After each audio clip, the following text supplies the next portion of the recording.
मैं तो बोल रहा हूं 10 साल से भी ज्यादा हो गए, 15 साल हो गए। पहले 12 साल वीडियोस पड़े रहते थे यूट्यूब पे और 30-40 व्यूज रहते थे उस पे, क्योंकि हमने उन पर कभी पैसा नहीं लगाया।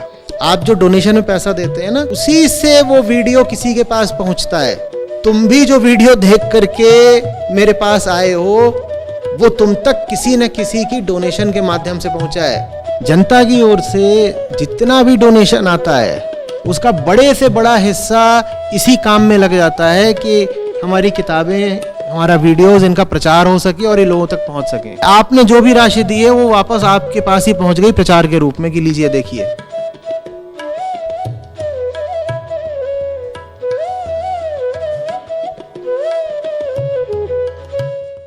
शिव में और गुरु में अंतर क्या है? गुरु की रुचि है, गुरु निष्काम नहीं होता। शिव निष्काम है, गुरु निष्काम नहीं है। शिव तो पार है, गुरु पार नहीं है। गुरु अटका हुआ है, गुरु तुम्हारे ही जैसा है,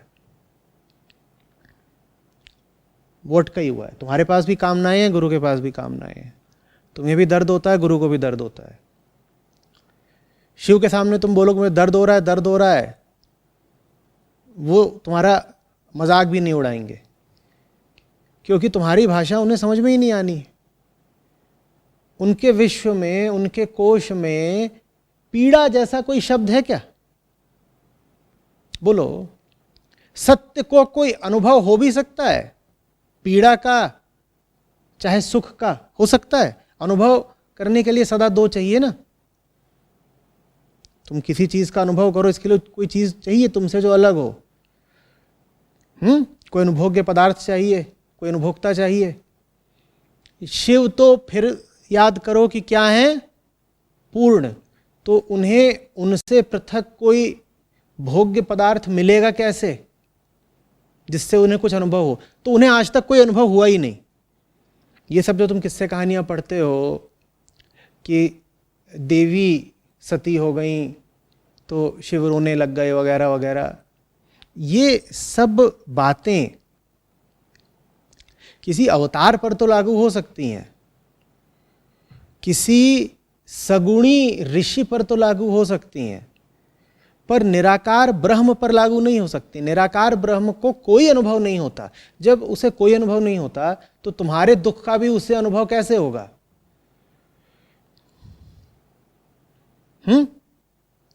तो बड़े टेढ़े तरीके से वो जो हमारी पुरानी कहावत है ना, जाके पाँव न फटी बेवाई सो का जाने पीर पर आई, ये बात ब्रह्म पर भी लागू होती है। वो ऐसा बैठा हुआ है कि उसे खुद तो कभी कोई दर्द होता नहीं, तो तुम्हारा दर्द वो क्या समझेगा? वो तो सब द्वैत से परे है, सुख दुख, धूप छांव, उसे कुछ पता ही नहीं। तुम्हें हो रहा है ये सब कुछ, तुम जा करके फरियाद कर रहे हो, गुहार लगा रहे हो, वो ऐसे देख रहा है तुमको, कह रहे तुम हो कौन? मेरे लिए तो तुम हो ही नहीं, मैं ही मैं हूं। वही वही है, बात बिल्कुल सही है।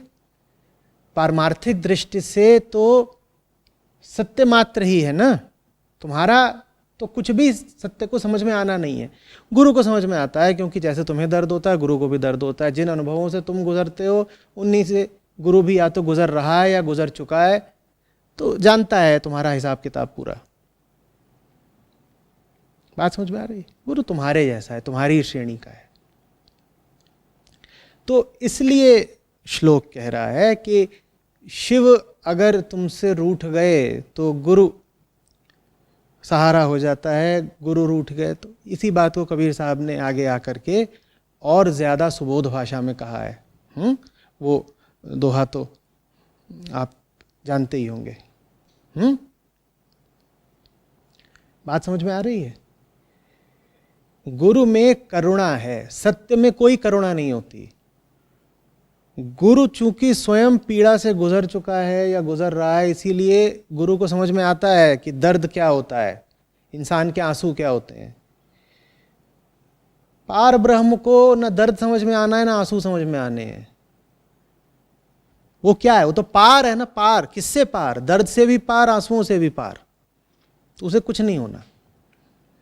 तो इसीलिए फिर संतों ने यहां तक कहा है कि बेटा ऊपर वाले, तू तो हमारी भलाई का इच्छुक है ही नहीं, तूने तो माया रची और हमें उसी माया में बिल्कुल झोंक दिया। हमारा भला तो किसी ऐसे नहीं करा जो उस माया के भीतर का था। तू खुद तो माया के बाहर बैठा है और वहां से बिल्कुल साक्षी भर होकर के माया को देखता रहता है। तुझे तो कोई रुचि ही नहीं है कि माया टूटे, क्योंकि तेरी ही है माया, तेरी ही रची माया है और उसमें तूने इतने जीवों को फंसा रखा है। कहने का तरीका है, एक मीठी उलाहना है। लेकिन इसी माया के भीतर गुरु है, काम तो हमारे वही आया। समझ में आ रही है बात? तो ये गुरु की विशेषता है, यही गुरु की सीमा भी है, यही गुरु का बड़प्पन है, और इसी में गुरु की लघुता भी है कि वो तुम्हारे ही जैसा है। गुरु तुम्हारे काम का भी इसीलिए होता है क्योंकि तुम्हारे ही जैसा है, और गुरु में सदा कुछ प्रकृतिगत गुण भी पाए जाएंगे जिन्हें तुम दोष या विकार कह सकते हो, क्योंकि वो तुम्हारे जैसा है। तो तुम में जो गुण दोष होते हैं वो किसी न किसी अंश में गुरु में भी पाए जाते हैं निश्चित रूप से। एक तो विकार यही पाया जाता है कि गुरु में अभी कामना शेष होती है। अब इसको तुम गुरु का दोष भी बोल सकते हो, या यही गुरु की कृपा है, अनुग्रह है, क्योंकि अगर गुरु में कामना नहीं शेष होगी तो वो तुम्हारी मुक्ति या भलाई की कामना भी क्यों करेगा। समझ में आ रही बात? गुरु अगर पूर्ण ही हो जाए तो तुमसे संबंध क्यों बनाएगा। गुरु को भी अभी बदलाव चाहिए, उसे बदलाव ना चाहिए होता तो तुम्हारे ऊपर मेहनत क्यों करता। समझ में आ रही बात? तो दुधारी तलवार है। आप जिसको गुरु कहते हो उससे ये अपेक्षा कभी मत कर लेना कि उसमें तुम्हें पूर्ण शिवत्व दिखाई दे जाएगा। गुरु में अगर तुम्हें पूर्ण शिवत्व दिखाई दे गया तो ये महान घटना है, लेकिन इस घटना के बाद गुरु तुम्हारे किसी काम का नहीं रह जाएगा, वो भी फिर शिव हो गया। और शिव माने तुमसे इतनी दूरी का कि उसे अब तुमसे कोई लेना देना नहीं, आयाम ही दूसरा हो गया। तुम्हारे और उसके मध्य संपर्क के संबंध के सारे सूत्र टूट गए। अब वो तुमसे ना बात कर सकता, ना चीत कर सकता, तुम्हें पहचान ही नहीं सकता तुम हो कौन। गुरु अगर पूर्णतया निर्दोष निर्विकार हो गया तो अब वो तुम्हारे लिए पूर्णतया अनुपयोगी भी हो गया।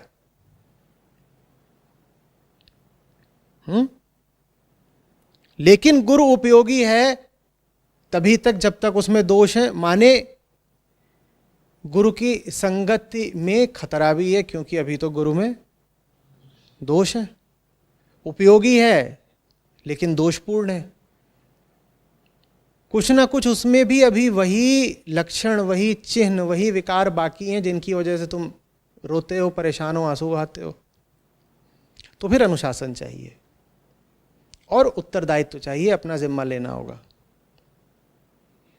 बच्चा बन के ये नहीं कह सकते कि गुरुदेव देख लेंगे, गुरुदेव देख लेंगे। भाई गुरुदेव तुमसे आगे हैं लेकिन है तुम्हारे ही जैसे, खुद भी जिम्मेदारी उठानी पड़ेगी। तो इसीलिए अंध भक्ति बुरी होती है, और किसी जीवित इंसान की, जिसको तुम गुरु वगैरह कहते हो, उसकी अंध भक्ति तो बहुत बुरी होती है, क्योंकि ये करके, मैंने कई दफ़े कहा है, तुम उस इंसान का ही काम बहुत मुश्किल कर देते हो और अपने कर्तव्य से पीछा छुड़ा लेते हो। तुम कहते हो तो गुरु है ना, और गुरु का तो मतलब होता है वो जो अपूर्ण हो गया, वो जो अनंत हो गया और पता नहीं क्या हो गया। पूरा जो भी तुम्हारी कल्पनाएं हैं, वो सारी कल्पनाएं सिर्फ अपनी जिम्मेदारी से मुंह मोड़ने का तरीका है ना। कहते हो भाई मैं तो ऐसे ही हूं, क्षुद्र सीमित, और गुरुदेव हैं वो महान हैं, बड़े हैं, तो अब तो जो होना है गुरुदेव करेंगे। गुरुदेव कौन है तुम समझते भी हो? गुरुदेव तुम्हारे ही आयाम का, तुम्हारे ही जैसा कोई इंसान होता है, वही अहम की डोरी होती है, उस अहम की डोरी पर एक तरफ प्रकृति और उसके गुण हैं और दूसरी तरफ है शिव है। तो वो जो डोरी है उसको तुम मान लो कि एक स्केल है। समझ में आ रही है? उस पर वो तुमसे जरा आगे है।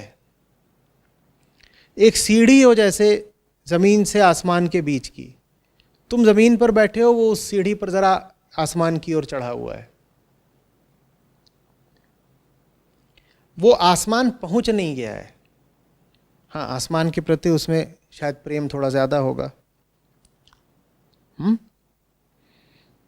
तुमसे ऊपर है, लेकिन तुमसे इतना ही ऊपर है वो कि ऊपर से नीचे हाथ अगर बढ़ाए तो तुम उसका हाथ पकड़ सको। तुमसे बहुत ऊपर निकल गया तो तुम्हें नीचे ऐसे हाथ देगा भी तो तुम पकड़ कहां पाओगे? आप पकड़ पाओगे? समझ में आ रही है बात? तो जो ऊपर है उसका तो जो कर्तव्य है सो तो है ही, नीचे वाले का भी तो बड़ा कर्तव्य है ना। ऊपर से हाथ नीचे को दिया जा रहा है तो तुम क्या चाहते हो? ऊपर वाला ही नीचे आ जाए और क्योंकि तुम नीचे हो, या तुम ये चाहोगे कि तुम अपनी ओर से कोशिश करके थोड़ा ऊपर उठो और तुम भी अपना हाथ ऊपर करो ताकि हाथ मिल सकें। और धुरंधर एक से एक होते हैं। ऐसे भी होते हैं जो नीचे से हाथ बढ़ाते हैं और ऊपर से झटका दे के नीचे ले लेते हैं। बोलते हैं हम नीचे क्या उठे, आओ तुम नीचे आओ, बहुत प्यार है तुमसे, गले मिलेंगे। और नीचे से ऊपर उठना तो कष्टप्रद होता ही है। ऊपर वाले को नीचे खींच लेने में क्या बात है, अपना श्रम भी नहीं लगता और गौरव भी बहुत होता है कि ताकत देखो हमारी, हुनर देखो। गुरुजी ऊपर बैठे थे, हमने ऐसा उनको स्पर्श किया कि वो बिल्कुल धड़ाम से नीचे आके गिरे हमारे सामने, हमारे ही तल पे। तो गुरु को कोई रहस्य वगैरह मत बना दो कि कोई तिलिस्मी कहानी जैसी रच दी गुरु। कुछ नहीं गुरु। तुम अगर चेतना के तल पर ऊपर उठ रहे हो तो आज तुम जो हो वो उसका गुरु हुआ मान लो जो तुम आज से 10 वर्ष पूर्व थे। बात समझ में आ रही है? तुम आज 35 के हो, और मैं मान रहा हूं कि तुमने 15 से 35 के बीच में ठीक जिंदगी जी है। तुम लगातार एक बेहतर इंसान बनते चले गए हो, तुम्हारी चेतना उच्चतर और शुद्धतर होती गई है। तो जो 35 साल के तुम हो वो उसका गुरु हुआ जो तुम 25 साल में थे। बस ये ऐसा ही है गुरु। अब बताओ इसमें कहाँ कोई रहस्य है, कहाँ इसमें कोई इतनी कोई गुह्य या गोपनीय बात है?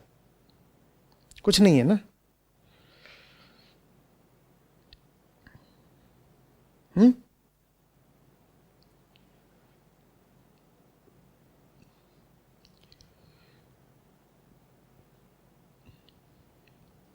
भाई एक दफ्तर भी होता है, वहां तुम्हारा कोई सीनियर होता है, कोई वरिष्ठ होता है, तो वो तुमसे ऊपर है, तुम उसकी बात सुनते हो, लेकिन तुम ये थोड़ी कहते हो कि तुम मुझसे ऊपर हो तो सारा काम तुम ही करोगे, या ऐसा करते हो? तो वैसे ही समझ लो, चेतना के दफ्तर में तुमसे ऊपर जो बैठता है उसका नाम गुरु है। उसकी बात तो सुननी है, पर ये थोड़ी कह देना है कि सारा काम तो आप ही करेंगे ना, आप तो शिव के ज़्यादा निकट हैं, हमारा क्या काम है, हम तो नीचे बैठ के गुरु भजन करेंगे।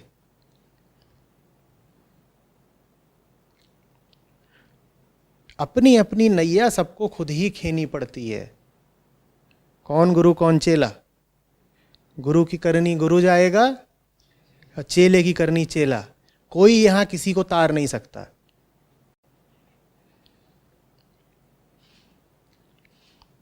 समझ में आ रही है बात? तुम्हारा कोई दफ्तर में वरिष्ठ हो, बॉस हो, वो तुम्हें कितना भी समझा ले, कितनी भी सुविधाएं दे दे, कितना भी प्रशिक्षण दे दे,